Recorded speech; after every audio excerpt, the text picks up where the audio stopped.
Alright, this will be part one of the Lexel ColorPro changeout. I'm going to try to take you through step by step on how to change a Lexel tube because they're all pretty much the same, just different sizes. But just keep in mind with tube changes you can break tubes, and I really hope not to break a tube, but I've never broken one yet. But there's always that risk. So the key here is to take your time and not rush into anything. But yep, let's get started here. So you have to excuse my camera work a little bit here. So first of all, if you look down here, this is the Brewster cover, and what I'm going to do is loosen it up, and I'm actually going to slide it back over the Brewster because this tube, it's not up to air, but I don't want to break it. And there's a little O-ring in there, and the best way to get that out, if I can find my little tool, this is just a little dental pick. You're not going to use this to touch the tube, it's just to get this O-ring out from that little, there we go.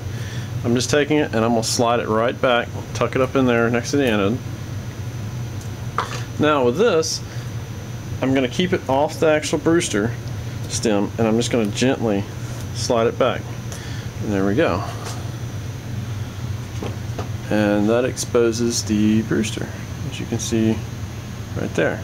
The Brewsters are very sharp, so be very careful when you're working around them. And we'll come down to the other end. We'll do the same thing. I just like to put my hand under it to give it a little bit of support. I'm not bending the tube. And this one, the O-ring's already popped out. I'm just going to take that, tuck it back. Now I'm going to do the same thing here. I'm not putting any pressure on the tube or Brewster window. And this has actually got the metal stems, but I think that might be where one of the leaks are. I'm not sure. And this clears, it's got a gap in there, so this clears the tube. So we'll move to the next step, which would be unhooking the water lines. So all you need is just a normal straight blade screwdriver, and just start loosening them up. If there's water in the system, it'll bubble and kind of make a hissing noise, which I think all the water's out of this one. And all I do is just loosen them up and off to slide it back down over to the water line. Just like that, get it out of the way. And I'll do the same thing with this one. And take note of the red, which one is which. This one I've got marked as red. Because if you hook them up the wrong way, you'll overheat the tube and probably cause some hot spots on the tube.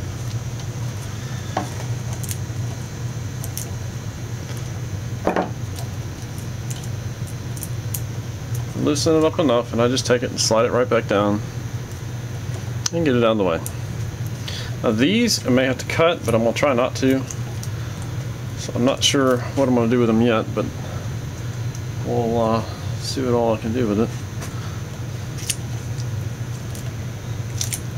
Yeah, I'm afraid I'm going to have to cut these. So I'm going to turn this camera off and we'll get right back to that.